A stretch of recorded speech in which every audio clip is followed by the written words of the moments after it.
The Lord said to Moses and Aaron, "When you enter the land of Canaan, which I am giving you as your possession, and I put a spreading mold in a house in that land, the owner of the house must go and tell the priest, 'I have seen something that looks like a defiling mold in my house.'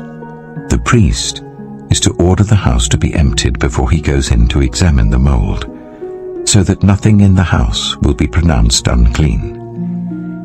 After this, the priest is to go in and inspect the house.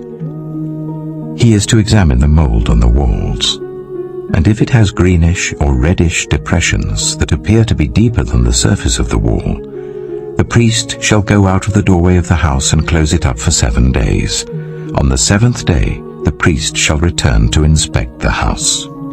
If the mold has spread on the walls, he is to order that the contaminated stones be torn out and thrown into an unclean place outside the town.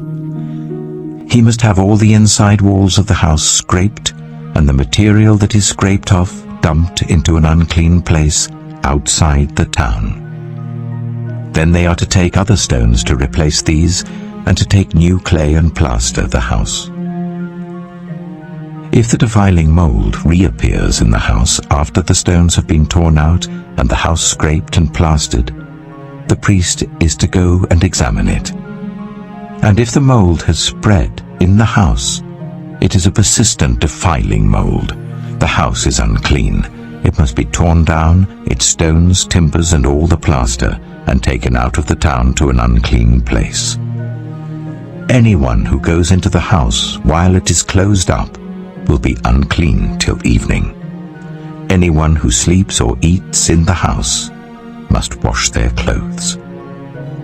But if the priest comes to examine it and the mold has not spread after the house has been plastered, he shall pronounce the house clean because the defiling mold is gone. To purify the house, he is to take 2 birds and some cedar wood, scarlet yarn, and hyssop. He shall kill one of the birds over fresh water in a clay pot.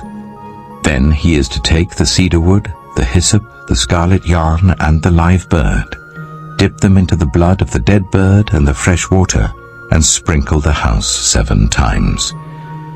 He shall purify the house with the bird's blood, the fresh water, the live bird, the cedar wood, the hyssop, and the scarlet yarn.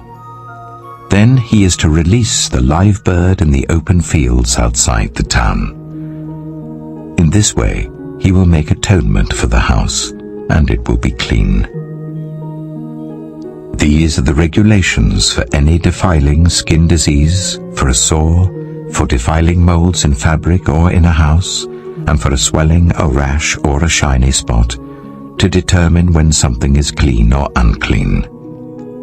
These are the regulations for defiling skin diseases and defiling molds.